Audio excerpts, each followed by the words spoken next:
자, 미생물의 생육에 영향을 주는 인자 5번째 온도 보도록 할게요.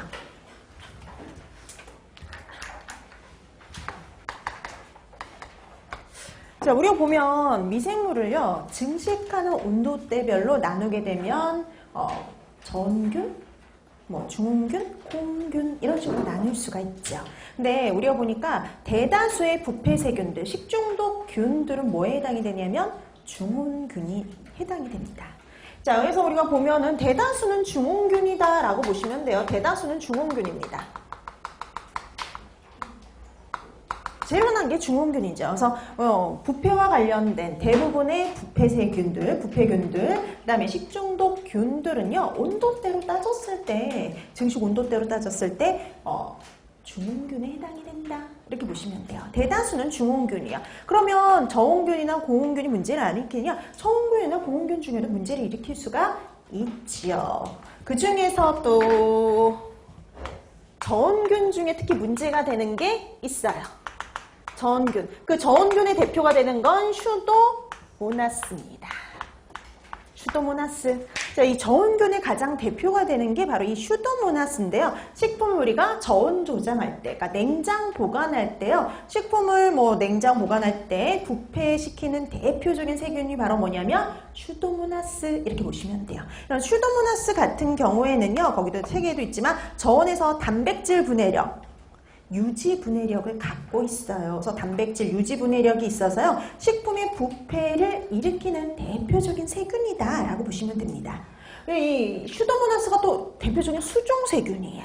또 대표적인 수종세균이란 말이죠. 그래서 수종세균들이 좀 뭐가 많으냐면은 저온균들이 많아요. 그러니까 우리가 보통 이런 육지에서 잘 생육하는 균들보다 이 물속에서 이렇게 잘 생육하는 균들이 저온균들이 훨씬 더 많습니다. 그래서 보통 이제 수종세균들이 저온균이 많은데 그의 가장 대표적인 게 슈도모나스라고 보시면 돼요.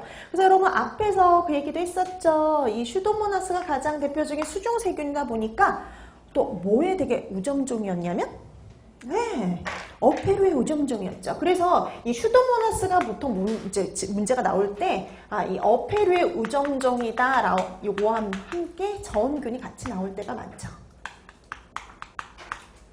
그래서 예전에는 어패류의 우점종으로 많이 나왔었는데 요즘에 이제 저온균을 대표해서 시험 문제에 많이 출제가 돼요. 근데 여러분 어패류의 우점종이라고 해서 어패류에서만 문제를 일으킨다라고 착각하시면 절대 안 돼요. 식품을 저온 보관할 땐 다 문제가 됩니다. 그래서 우리가 육류, 어패류, 그 다음에 채소, 과일, 우유, 달걀 등을요, 저온 보관했을 때 식품을 부패시키는 이런 식품들을 부패시키는 대표적인 세균이 뭐냐? 슈도모나스예요. 왜냐면 이 슈도모나스가 그 수종세균의 대표이기도 하지만은요, 토양에서도 발견되는 세균이기도 하거든요. 그래서 여러 군데에서 문제를 일으킵니다. 자, 그래서 저온균 얘기에 나오면 식품을 저온 보관 중에 문제를 일으키는 균, 부패를 시키는 균을 찾아라 라고 하면 슈도모나스 이렇게 찾아주시면 되는 거죠. 그러니까 이건 시험 문제 여러 번 출제됐던 것들이에요. 자, 그 다음에 그 외에도 고온균도 있긴 있어요. 이 고온균은 말 그대로 열에 잘 견디는 균을 의미를 하는 거죠. 열에 잘 견디는 균, 그게 바로 고온균이에요. 그래서 이렇게 고온균 같은 경우에는 보통 이 지방들이요, 포화 지방들이 많기 때문에 이렇게 온도가 올라가도 잘 녹지를 않아가지고 우리가 막의 유동성을 유지하기 때문에 견디는 게 가능한 균들이에요. 근데 고온균보다는 저온균이 더 중요하긴 합니다. 우리가 식품을 보통 이제 저온 보관, 냉장 보관하는 경우가 많기 때문에. 자, 그래서 여러분들 이렇게 중온균과 저온균 확인해 두시면 되겠고요. 그 다음에 위험온도대라는 말이 나오죠. 보통 우리가 이걸 뭘 위험온도대라고 얘기를 하냐면 미생물 증식, 세균 증식이 활발하게 일어나는 온도대예요. 자, 그럼 보통 위험온도대 그러면은 5에서 60도씨입니다. 위험온도대. 5에서 60도씨에서는요, 세균이 활발히 증식할 수 있다는 소리예요. 그래서 우리가 보통 냉장고의 온도 5도씨 이하라고 유지하라는 이유가요, 바로 위험온도대가 5에서 60도씨 사이거든요. 자, 이렇게 해서 온도와 관련된 건 이 두 가지를 확인해 두시면 되겠고요. 그 다음에 이제 영양을 주는 요인 마지막입니다. 수분요. 식품 속에 수분 함량이 영양을 줄 수가 있지요.